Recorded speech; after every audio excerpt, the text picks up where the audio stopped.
Hello and welcome to Good Evening Britain, a Force for Good's weekly show coming to you live from our studios here in the heart of the great British city of Glasgow with me, your host, Alistair McConnachie.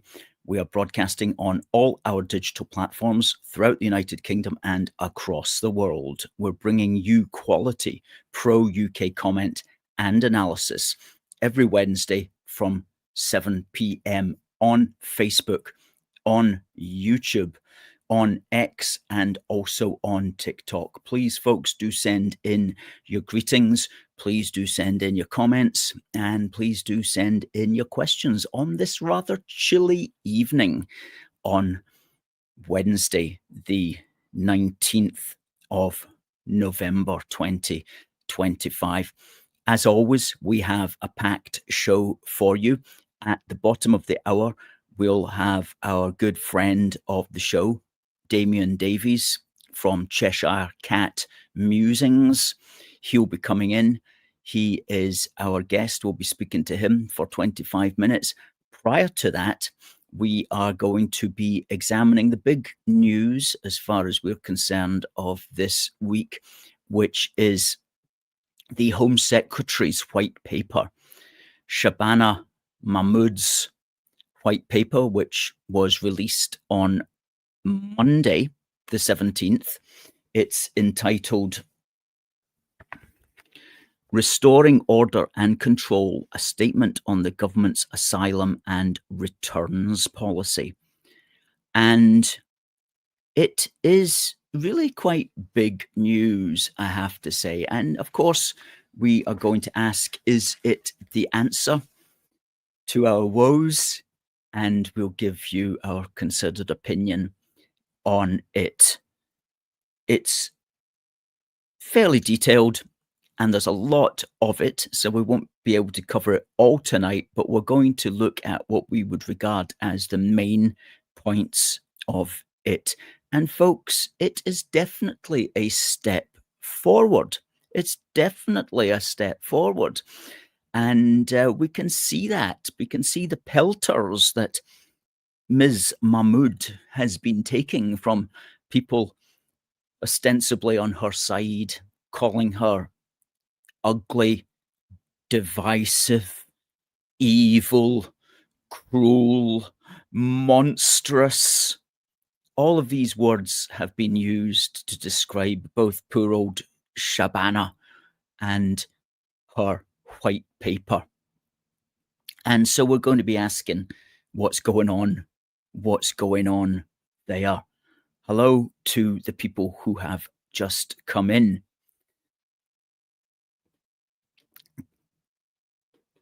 Timothy comes in with fighting words. He doesn't think Shabana is the answer. Debbie says, good evening, Alistair, and those who are watching. Mahmood talks the talk, but will she walk the walk?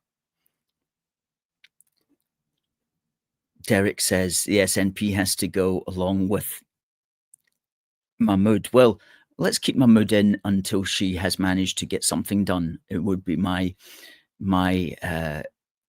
take on that, because if she goes out, we could end up with somebody considerably worse. You always got to think what's on the other side of the hill.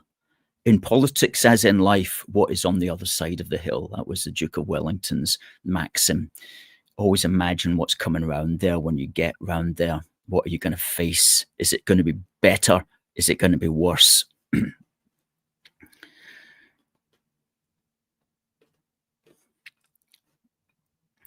Oksana says hi to you, and hi to Paul from a train travelling through South London back to Kent, the Garden of England. Oksana says it's beyond freezing in Glasgow. I think it is. It's certainly probably the coldest day. Well, it is the cold. I can't remember what it was like in January and February, but I'd say it was the coldest day this year. Hi to Nick over at the We Say It podcast. Good to hear from you, Nick. Hope things are going well with you. Catherine has reposted this stream, and thanks for reminding us and all the viewers. Catherine, if you're watching on X, please give us a repost. And if you can give us a quote repost, then we can even repost your repost.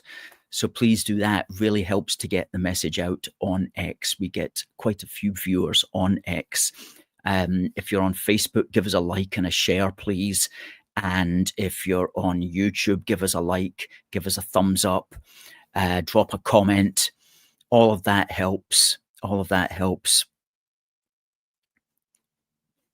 Hi to Anthony and to Derek from Armadale and to Kat. Kat, I hope that the parcel arrived intact. Please tell me if it did. We went to some effort to ensure that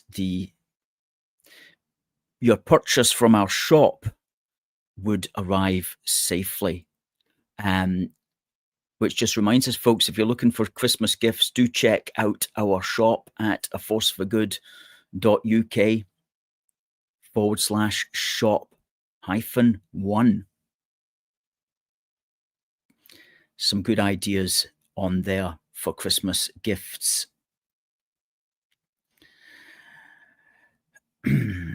What does this button do? Says Labour start a flow of ever-increasing illegals from France on the year that they lost the referendum. And you suggest it's a form of willful disruption. Well, it certainly helped it. Now, let's have a wee look at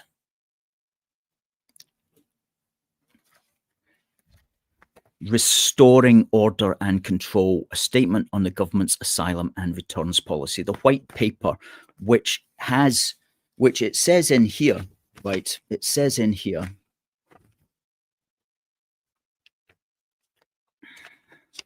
that it is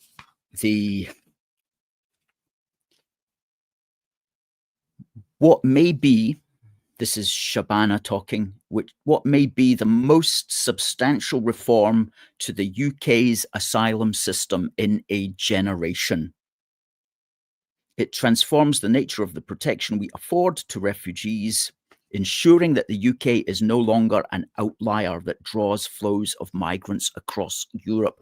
Well, I will agree with her that it certainly is the most substantial reform to the UK's asylum system in a generation. Having said that, that's not really saying anything, because there has been no reform and there's been no movement on the UK's asylum system since it got established. It's only ever been getting worse and worse and worse. And so this is certainly an attempt to start to look at it and to come up with some cosmetic changes. Okay, it's not a root and branch change. If you want the lodestar, the guiding star on how to reform the roots of this, then we make that very clear in Protect Our Country, because the root of it all is indeed Britain's membership of the UN Refugee Convention, the 1951 UN Refugee Convention. That is what legitimizes the Channel traffic. That is what legitimizes what would otherwise be illegal entry. Crossing the Channel in a dinghy outside of the main routes of entry should be at all times an illegal act, but under the Britain's membership of the UN Refugee Convention, it is considered a legal and legitimate form of entering the country if you are doing so in order to claim asylum. That's the root of the problem. That's what has to change. And at the moment, there is no sign that that is on the cards at all. Nobody is really addressing that, not even Reform are properly addressing that root. And it may be because they think that it's simply not a position that the country is ready to understand. It could be something like that, but that's the root of it. That's the root of it. It's the UN Refugee Convention, which legitimizes the people coming in. Now, if you want to get them back out again, it's the EU Convention on Human Rights does complicate the matter there, but it's the UN Refugee Convention, which is the main issue, bringing them in. So there's nothing about that. And until there is something about that, then the situation isn't really going to be seriously changed. It's not going to be seriously stopped. However, what you can do if you don't want to go there is you can tinker around the edges and you can make Britain a slightly less attractive destination. And I think that's what they've tried to do here, as far as I can see. They're trying to make Britain a slightly less attractive destination for asylum seekers.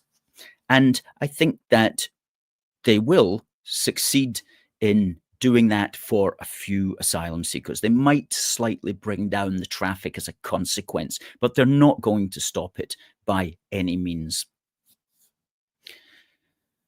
Now, what do I mean by that? Well, let's look at the situation as it exists at the moment. If you cross the channel in a dinghy, you will be taken seriously. It will be considered a legitimate thing. You'll be put in a hotel and your asylum application will be considered. And if it is considered and you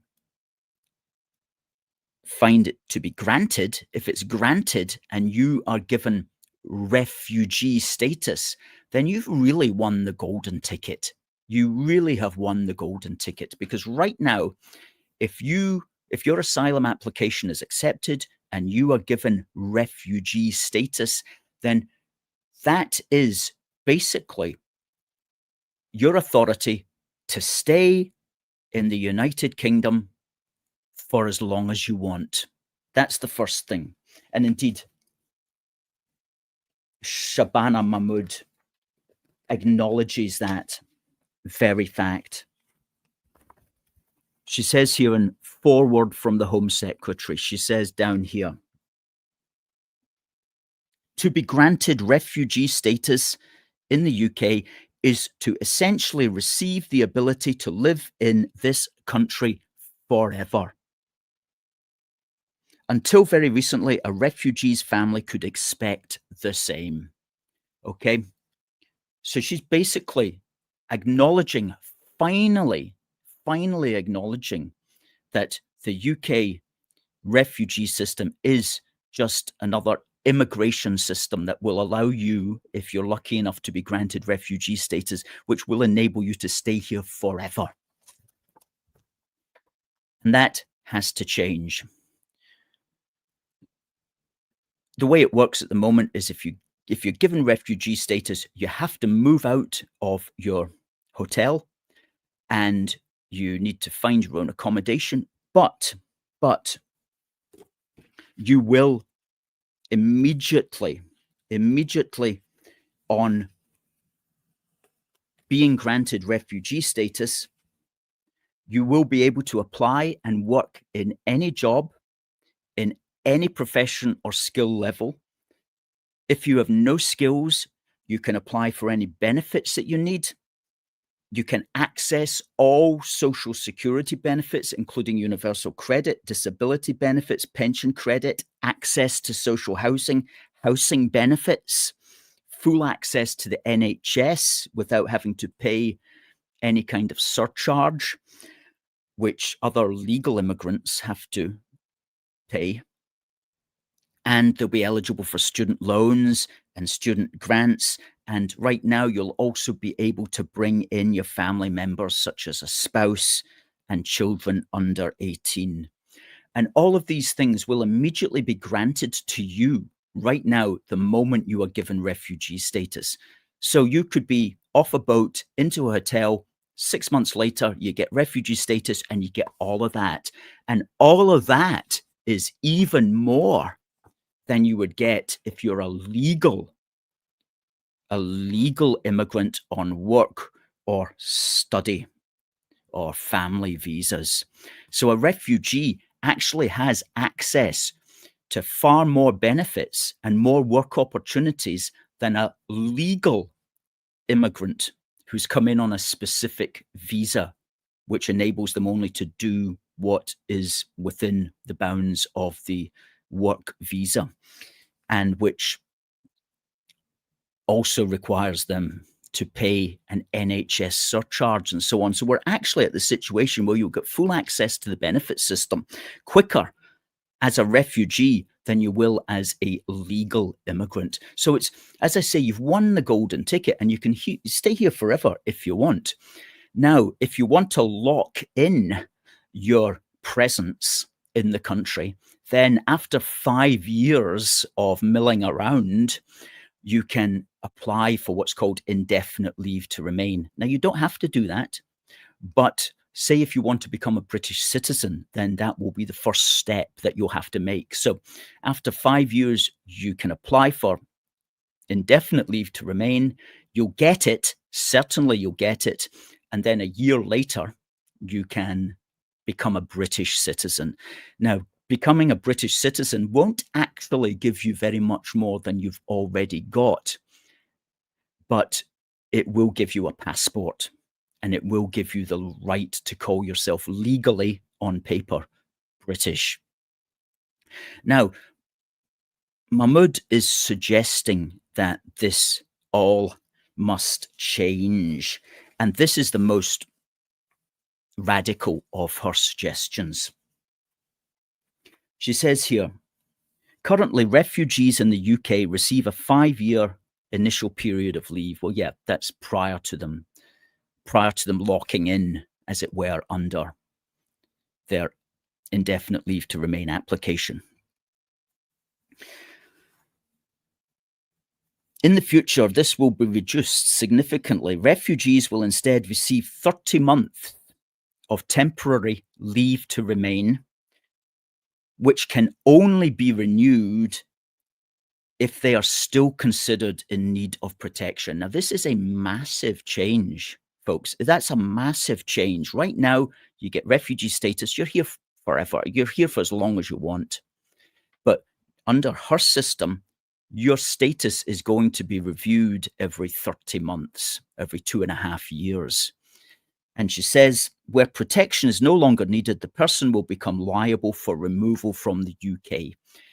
Now, if that was to pass, then what that will do is it will put quite a few people off coming to the UK, because a lot of people are coming to the UK because they know that as soon as they're given refugee status, they get this golden ticket, they get everything showered upon them, and they're here forever if they want. But if she's changing that to every 30 months, we're going to look at your case again. And if your country is now safe, then you have to head back. Well, that is going to put quite a few people off. It's not going to put everybody off, but it's going to put a lot of people off, because inherent in that as well is there's no automatic guaranteed route to becoming a British citizen. Right now there is. Right now, you stay in the country for long enough, you will get your indefinite leave to remain after 5 years, and then a year later you can become a British citizen. What she is suggesting is it's going to be a longer path to settlement. In the future, there will be no path to indefinite settled status until a refugee has spent 20 years in the country, an increase on the current 5 years. And so right now you can get your indefinite leave to remain after you've been milling around for 5 years. She's saying here it's going to take you 20 years before you're going to get any kind of settled status. So that is a big, big change, and that cannot be overlooked. And that is the best thing here.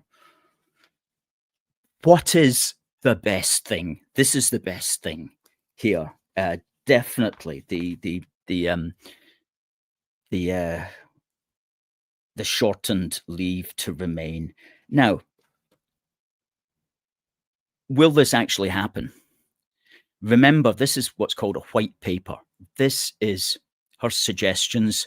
This is what she'd like to do. All of this has to get put into an actual legal form, and then it has to go through Parliament. And I'm joking, I'm laughing at this stage, because can you imagine the upset this is going to cause when this goes through Parliament? Half of Labour are going to be up in arms about everything here. Interestingly, the Tories have already said that they will support this. So the Home Secretary can rely upon the Tories to support the bill. And so while there'll be a lot of Labour and Lib Dems and SNP and Greens voting against it, at least she'll have quite a few Tories and the Reform people on her side. So will she get this through Parliament? Possibly, but possibly in a much reduced form.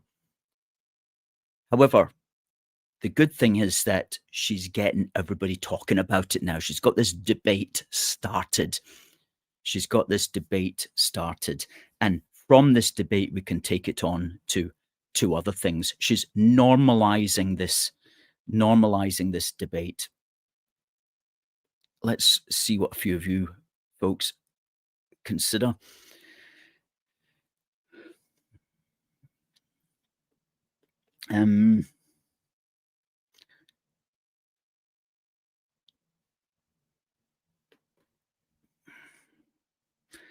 Oksana says, cut off the benefits and they won't come. Yes, she does speak about this. Now, she has not told us where the benefits are going to fall on this. She's bumped that down the road, and she goes that we could be looking at additional criteria that migrants have to meet to receive benefits and actions they need to take in order not to lose them. A consultation on this question will take place in 2026. So, yeah, what needs to happen is, as you say, Oksana, huge elements of benefits have to be cut from all of that kind of thing, from all of the from the refugee people and so on. Cut the benefits right down, and again, but that's going to be a consultation apparently that they've yet to have. But that's a major part of, again, making Britain far less attractive to all of these so-called economic migrants.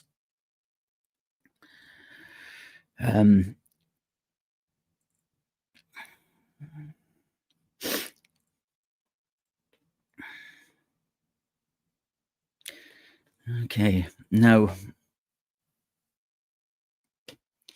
other elements of it. Let's just bring up the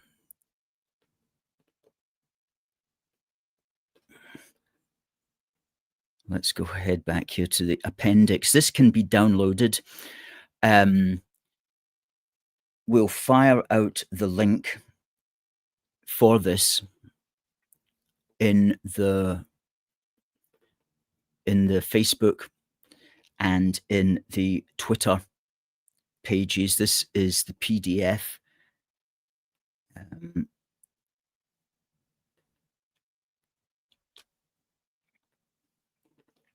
It's only 32 pages, so there's a lot that's kind of been, a lot of the detail here has been left out, but it's divided into several parts. And if we go down here,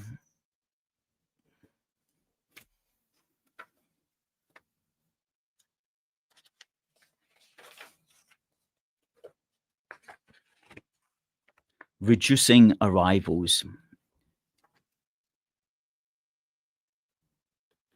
shortened leave to remain,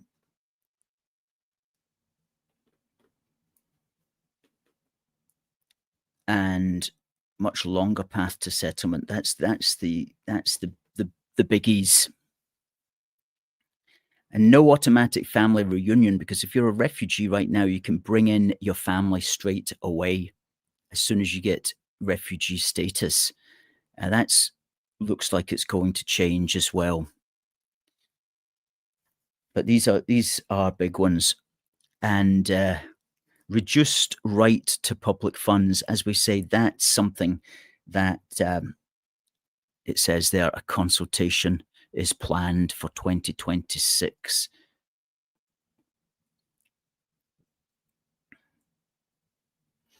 She also wants to end hotel accommodation. Now, she put out a poster last night, which we've got um, quite a quite a remarkable one. There we go. Sorry, we're closing. I will close every single asylum hotel. This is Shabana Mahmood on X yesterday. All asylum hotels. We have already halved the number of asylum hotels since its peak in summer 2023. We will close every single asylum hotel, moving illegal migrants into military bases. Moving illegal migrants into military bases. Okay. Now, that's very interesting, but it's also kind of unusual language, because she says moving all illegal migrants. Now, she knows, just as I know, that these people are not technically illegal. They are, under the UN Refugee Convention, we are obliged to consider them as legal. But she's actually just going straight out. She's just going straight for the centre there and saying they're illegals. So even that kind of language is quite surprising to hear coming from a Labour Home Secretary. She's not technically even describing them correctly. She's just saying you're illegal. And she said there that she's going to move them into military bases. She didn't say, and she needs to be held to this, she didn't say she's going to move them into council flats or next door to you. She says she's going to move them into presumably abandoned military structures. So again, that's actually quite a good move. It's not a good move if you live next to one.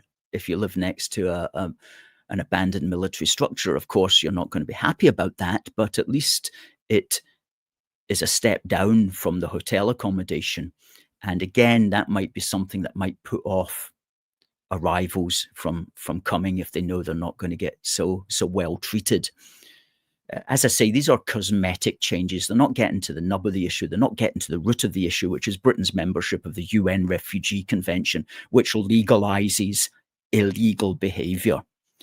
And until we deal with that, then we're not going to solve it. And the way we deal with that, of course, is we simply we leave the UN Refugee Convention and we say anybody crossing the channel in a dinghy, anybody crossing the channel in the back of a bus, you will be illegal and we will treat you as a criminal and you will go straight to prison. And prison is necessary for the punishment. People say, why can't you just deport them straight away? You deport them straight away, they'll come back in again. There has to be a severe punishment for this behaviour, and it has to be 5 years in prison. And believe me, if that was the law, the channel traffic would stop within hours. So you're not going to have to send many of them to prison. But that would end it immediately. And that's the answer, and it would cost nothing as well. I mean, apart from keeping a few guys in prison for a few months. Other than that, that would stop it. And this is, of course, what we advocate in Protect Our Country, a big book for the Union, Volume 2, is we leave the UN Refugee Convention and we criminalise 3 separate routes. 3 separate routes which we have detailed in this book. We criminalise them. Anybody coming in via these routes will go to prison.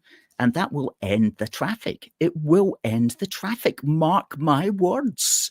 It's not difficult to do this, but it will require a conversation to be had that the country perhaps is not ready to have right now.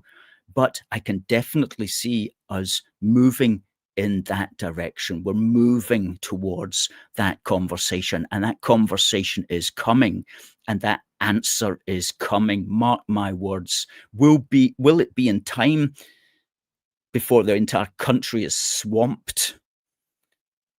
We'll have to see, but we're moving in that direction. And fair play to Shabana Mahmood for starting that conversation. And she's getting pelters from everybody, from all of her left. So I'm here to just give her some love. Give her some love. Say, look, you haven't got it totally right, but you're 10% right here. You're moving in the right direction. So well done to Shabana Mahmood. Now, I don't know if our guest coming up right now, Damien, will have the same take on it.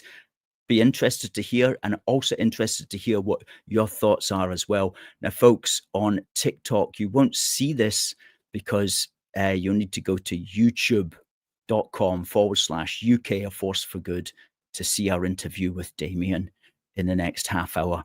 But for everybody on TikTok, thanks for watching, and we'll see you next week. Good, folks. Please say hello to Damien. Evening,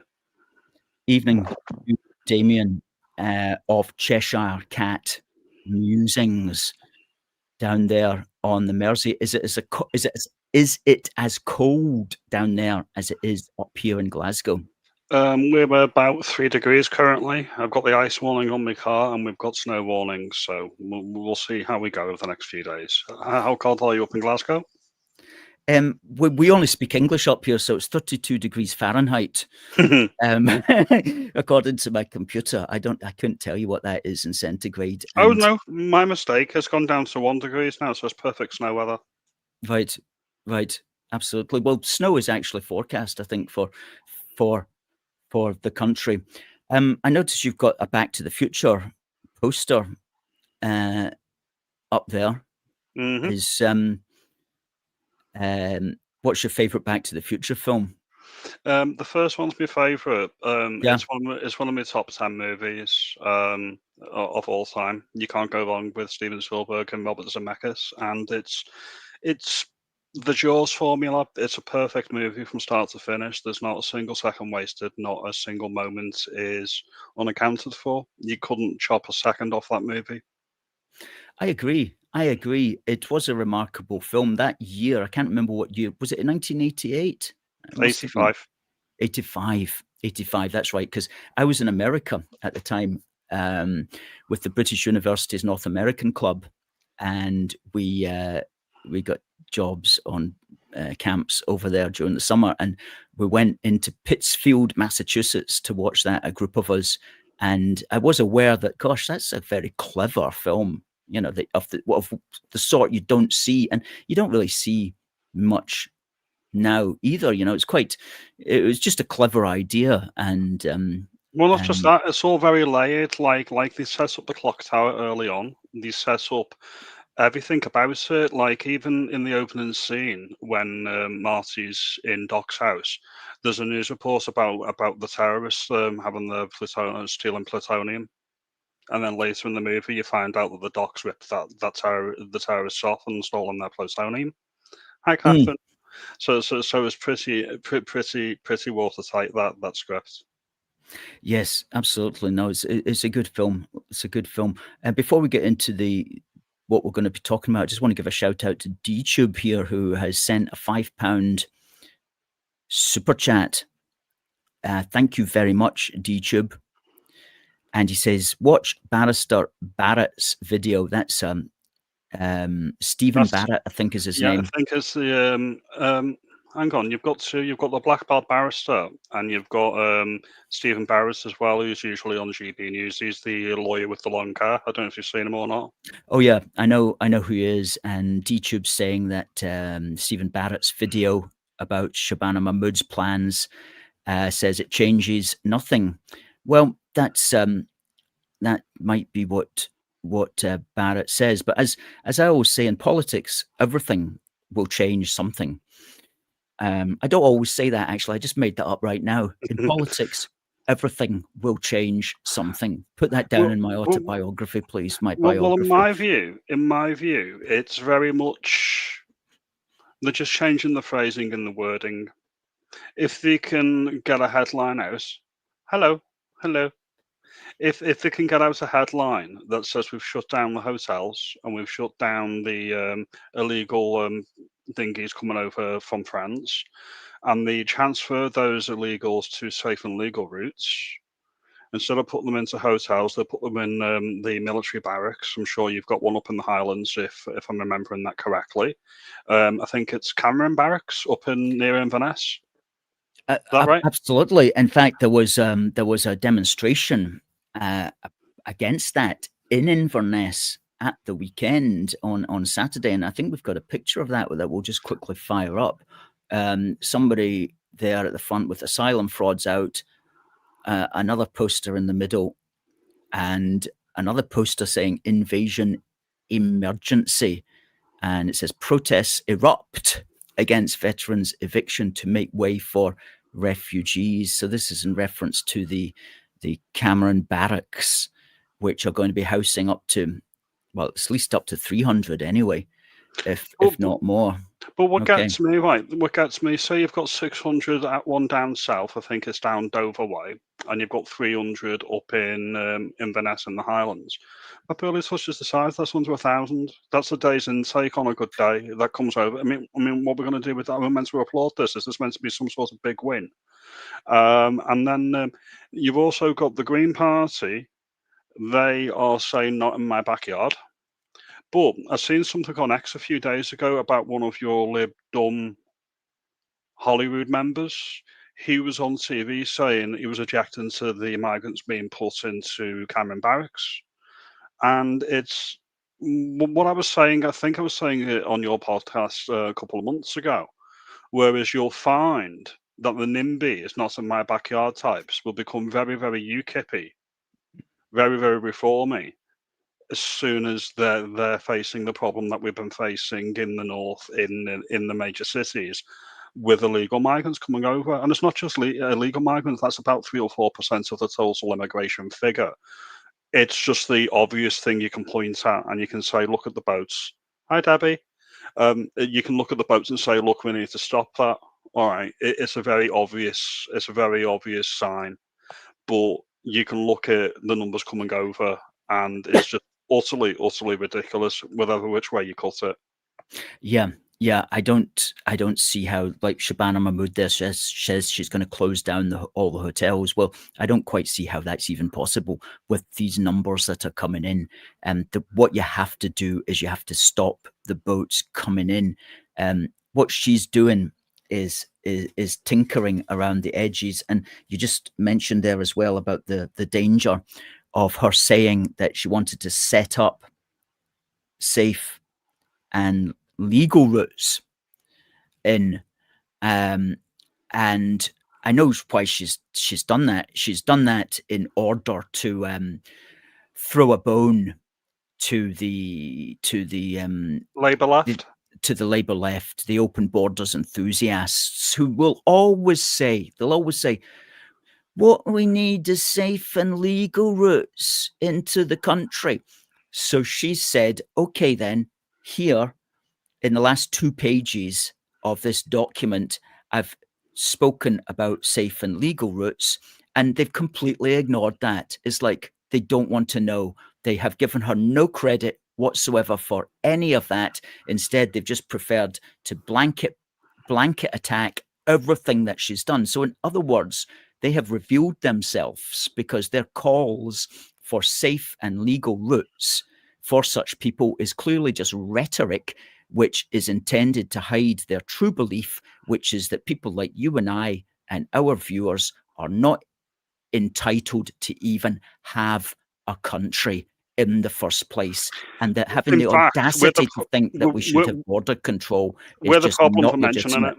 We're the problem for mentioning it, Alistair. That's what you need to remember. I mean, we should just shut up and take up the given. If you don't do that, you're a far right bigot. You're akin to a mid-century German. What do you think? Like they have disdain for us? I think, yeah, pretty much, you've got two types of Labour politician. You've got the ones that actually ignore you. Hello, Craig. And you've got the ones that think you want socialism. So there's two types of Labour politician, and the ones that ignore you would be the liberal class, the champagne socialists, the ones, the great and the good. Your Emily Thornberrys, your Harriet Harmans, your Keir Starmers.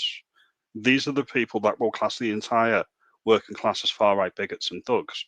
And then you've got the ones that think they're being nice, like Lisa Nandy, who will hold up a placard that says refugees welcome and offer you some socialism like your free school meals if you're in England and your breakfast clubs.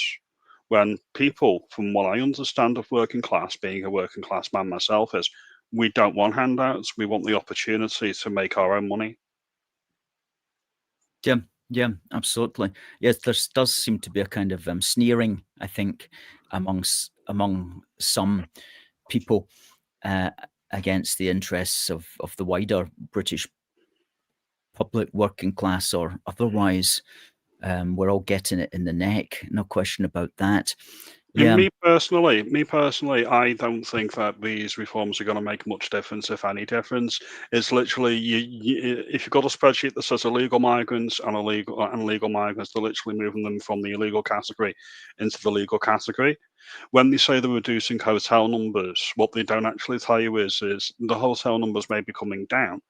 They're actually being sneaky about it because they're closing smaller hotels down and opening larger hotels. So the actual headline figure of hotels comes down, but the occupancy of those hotels is higher. Oh yeah, I see what you mean. Yeah. And again, your SNP are quite huggy, tree huggy types, aren't they? Like refugees welcome, but they're kicking off as well about all these migrants being dumped in Inverness as well. And apparently, your largest city, Glasgow's got a bit of a problem, whereas everyone in Scotland thinks, okay, we'll just dump all the refugees in Glasgow, and Glasgow's not too happy about that either. Oh yeah, that's definitely happening in Glasgow, because when you are given official refugee status, then you're given, well, it used to be 21 days, but I think it's now 56 days to leave the hotel.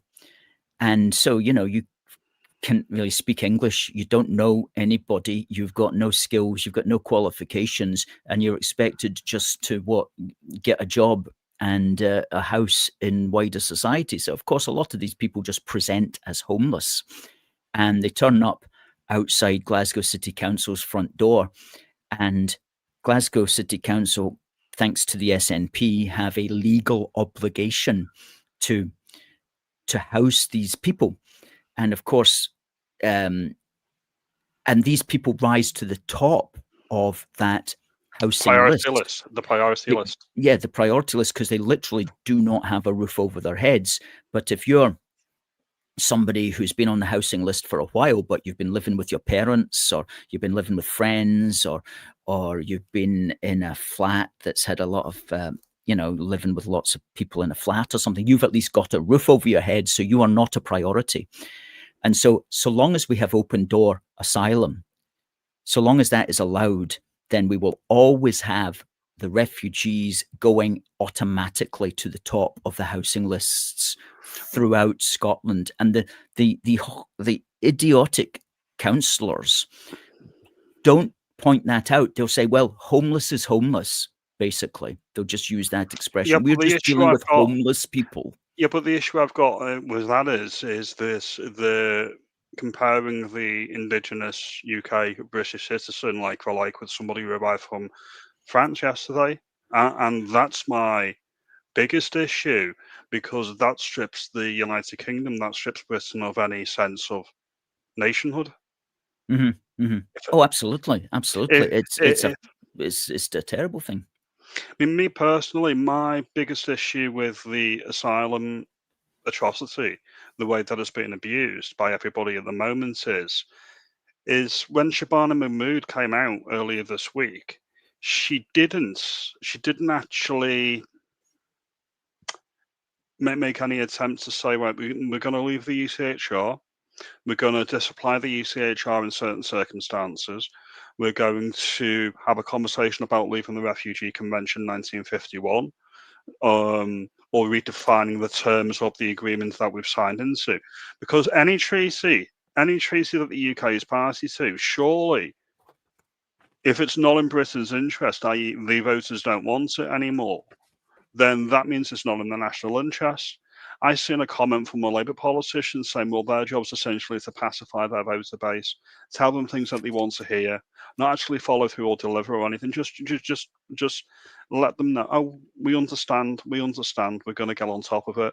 Well, no, if the voters elect a government to say we need to leave the ECHR or we need to leave the Refugee Convention, if a electorate elects that, then the only job of the government is to deliver what's been requested in a vote. Yeah, absolutely. I mean, she touches on this, and she does recognise that the ECHR Article 8, this is the so-called right to a family life, which is highly abused by people who are being deported. And what she wants to do is to try to, well, she's not clear really what she wants to do, but it says here, legislation to rebalance the public interest test and define family life, by which she means defining family life a little bit more precisely. So you can't say, well, I have a second cousin who lives here and is a good mate of mine, so I have a right to live here. Trying to just keep it down to immediate family members. That just as a layman, just as somebody with no legal expertise, I can look at and say, well, they are clearly not genuine.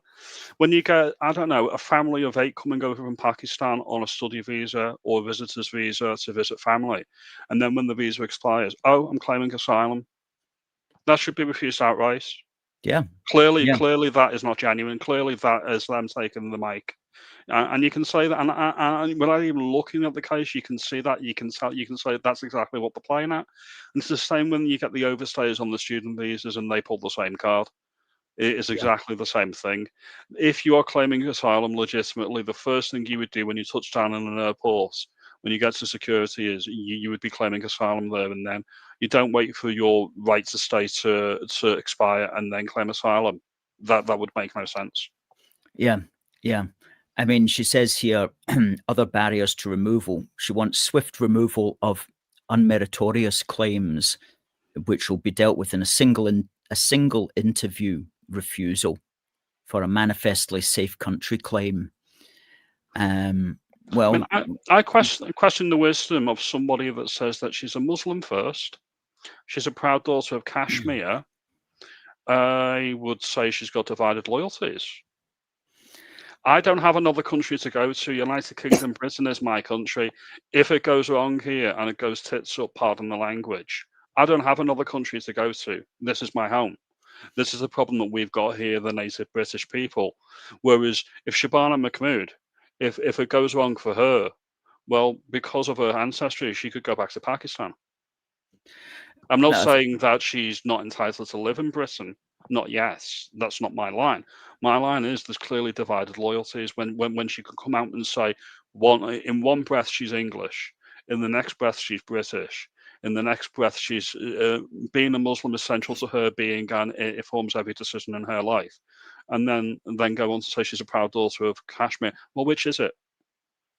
Well, it's a good point. It's a good point that you make, and I think that it's quite understandable that one could look at some of those folk and say, well, do you have a divided loyalty? Because when I was looking at quite a few of the people who are opposing her in the House of Commons, they're all what in a previous day and age we would have just called foreigners. They're like literally these are people from another country, and they're making the laws for our country.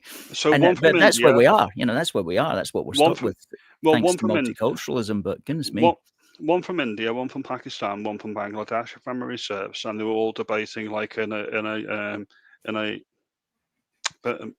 triumvirate of disingenuousness to say, listen, we know what British wants, we know what's best for Britain. However, it was the revision to the British citizenship, which happened, I think it was in 1948, the British Nationality Act, that gave all foreign and Commonwealth, former Empire and Commonwealth people the right to move to the United Kingdom and claim British citizenship. So it's, again, the liberal elites 77 years ago saying, right, okay, empire's done, empire's over. We want to maintain that influence. We want to maintain our hold over polite circles over the world. We'll give every single country that was under the British Empire, all of their citizens, the right to say they're as British as me or you, Alistair. We won't even put it to a vote to the British people. Well, that's right. That's still the case today. That all these people that come in from Pakistan each year, all the people who come in from Nigeria, all the people who come in from Ghana, and these are like the legal immigrants, and there's hundreds of thousands of these legals each year. They all have the automatic right to vote as soon as they get residence here, as soon as they're settled in their job or in their study or whatever, they've got the right to vote, and they've got the right also to stand as for Parliament.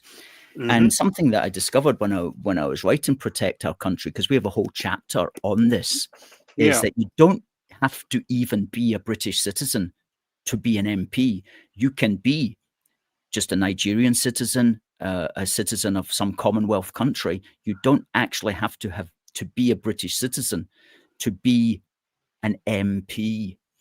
And you would think that would have been dealt with long ago. And they don't even have a record. So if you write to Westminster and say, who are the people representing us in Parliament who are not British citizens or who have dual citizenship, those records are not kept by anybody in government. So we don't actually know if the people making the rules for us are even British citizens. There's no requirement to state it. But my issue is, right, everyone treats law as something that doesn't evolve and can't change. So when we're having a conversation about the British Nationality Act of 1948, everyone treats it like it's set in stone, that it can't be reversed or revoked, but that's completely against the idea of parliamentary sovereignty. No parliament can bind another, no law is absolute. The whole principle of the whole point of parliamentary sovereignty is meant to be times changed, morals change, people's lived experience changes, and with all of that, laws change. And it's not always, we seem to be legislating upon old laws, and we don't seem to be actually slimming down the laws. We seem to be adding more upon more upon more. And that's antithetical to the way that the Englishman in England and Wales likes to live his life without government interference. I don't know before the Act of Union if Scotland had a similar position. However, in England, it was said that, say for, I think it was the postman, you could go your entire life without interaction with the government because there was no need for you to interact with the government at all. I think it was the postman and the taxman. Yeah. And even those aren't direct. But now it's online safety bill, all this nonsense, digital ID, all this nonsense, just all this stuff is like further intrusion upon everything and everything. And when they say to you, right, raising the flag, I noticed they're very quick to take down the SUTR up in Scotland. The SNP are very, very quick to take down the SUTR when it's not appropriated for their purposes. If a flag's divisive, that tells me that you don't belong in the country. If you find the national flag, either the SUTR, the Ulster banner, the Welsh flag, the English flag, or the Union Jack, if you find these flags divisive, I suggest you don't belong in Britain. Well, yeah, absolutely. Many people would totally agree with that. It says more about them than it does about you. Yes. Well, we made a Freedom of Information request about Stand Up to Racism, who claimed that they were verbally attacked and threatened and had their equipment broken by the very person who put up these SUTRs and lion rampants. And that was the review. That was the report on the 9th of October in the National. So we made a Freedom of Information request to Police Scotland. And Police Scotland got back to us beginning of last week, and they said, we have no record of this matter being reported The information sought is not held by Police Scotland. So in other words, that was just a complete load of nonsense, which was made up in order to justify these crazy people's removal of, as you say, saltires and lion rampants, which they must have felt, look, we have to make up a reason for why we're removing these to justify our stupid behaviour. Anyway, we caught them out. Damien, it's coming towards the end of the hour. Thank you very much. Now, you're at youtube.com/at CheshireCatMusings, all one word. Folks, please do head over when this stream is finished and give Damien a subscribe. Give him a follow, please. What I would say is good work. I put a freedom of information request into the Home Secretary when it was Wyvett Cooper. And I also put one into my local council, which is Halton Borough Council. And the specific question I asked both of them is, do you fund stand up to racism? Because they always go out with matching placards. They're all identical. Like, they're not homemade. They're produced en masse. Who's producing them? Who's funding them? Where are they all coming from? And they're always bussed in, and they're always given police protection for some reason against the racists like me and you, the far-right bigots and thugs. Apparently we're the problem. So the reply I got from the Home Secretary's office, where Cooper says, it's too costly because there's a limit. I think it's like 600 or 750 quid. And if the cost is more than that, they can refuse your request. It was too costly to investigate whether. So that tells me everything I need to know. They're throwing money at it hand over fist. And I posed the same question to my local council, which covers Runcorn and Widnes in Cheshire, Halton Borough Council. And I said, do you provide any funds to stand up to racism, or Hope Not Hate, or Hate Not Hope, the one that Nick Lyles actually runs or used to run? They said, we do not send any money to them. All right, so two separate answers that reveal a lot of information without saying anything. The local councils aren't funding it. The central government's funding it. And it's that extensive and it's that embedded in government policy. They can't even gather all the information together with a freedom of information request for 750 quid. So it tells me it's probably hundreds of thousands, if not millions per year that's going to these, and we're paying for it. That's a very interesting piece of information there. And it's like somebody with 750 quid could perhaps provide the money, and we could find out more about that. That might be is that an option? That was well, quite possibly. I mean, my understanding was, and my understanding always would be, is I always see them when these walk around, and they're always matching with the matching placards. It's not like the one down in Essex at the Bell Hotel in Epping, where the women and the children and the men and the pink ladies who are protesting. They've all got homemade signs. They're clearly. It's not the same thing. These are produced, the ones on the other side, at a industrial scale. Yeah, so I want to know who's paying for it. Is it even at a UK level, or is it high up? Is it at EU level, or Good even point. higher? Is this part of the WEF? Is like George Soros involved and things like that, or is that too a bit conspiratorial? Well, I wouldn't put anything past that guy. Damien, thank you very much for the show tonight. Half an hour's gone very quickly. You've always got a lot to say. Once again, folks, please do check out Damien at his YouTube channel, which you'll get at youtube.com/at CheshireCatMusings. Until the next time, This is Damien. a good book, by the way. I will say that is a very good book, so I will say that. Good. Thank you. Thank you, folks. And thank you for that, Damien. And look forward to having you back on. Yeah, hopefully before Christmas. Let's aim for that. Absolutely. Okay, not a problem. Well, thank you for your time as well. Hope everything's going all right up in Scotland. So I'll speak to you later. Right stuff. Good night. Bye-bye. Thank you, Damien. And Alan says thanks to Damien, as does Catherine. And Damien has always got some interesting points that make us think. So thank you, sir, for that. Paul says, great show. Still enjoying your books. Great.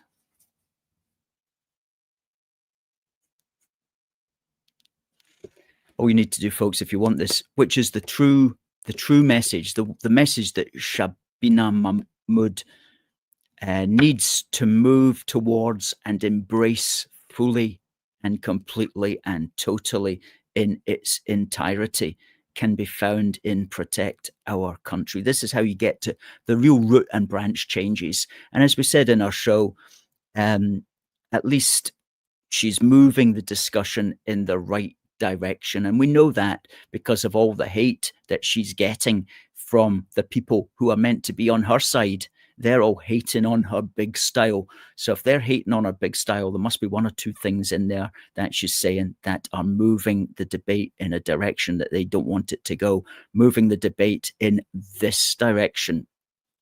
And you can find this book by going to searching on Amazon, just put in Protect Our Country, or you can get it at that, scan that QR code and it will take you straight to the page.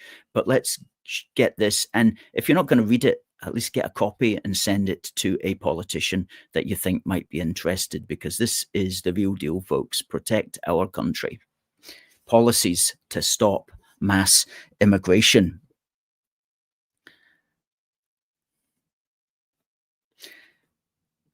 Now, Alan says, great show. At least some of us do know what's going on in Britain. Not a whole lot of support for Shabina in the comments, I have to say.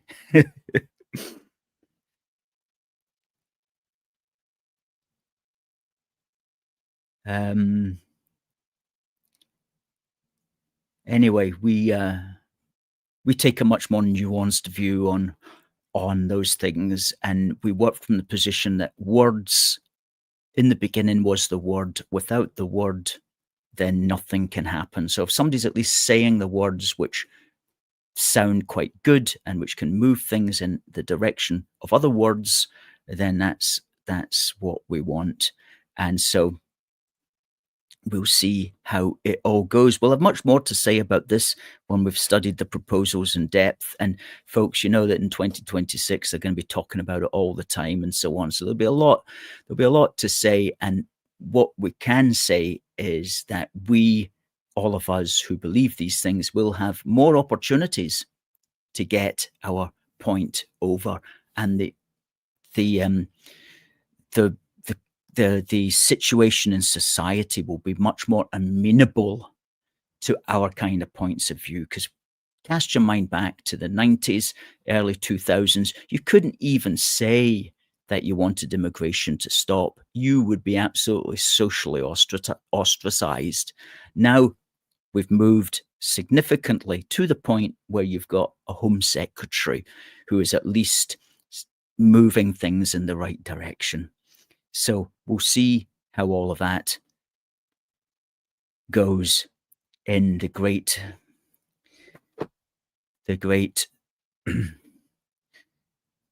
adventure known as politics. Until next week, ladies and gentlemen, viewers, thank you for watching. It just remains for me to say, God bless the United Kingdom and God save the King. See you next week.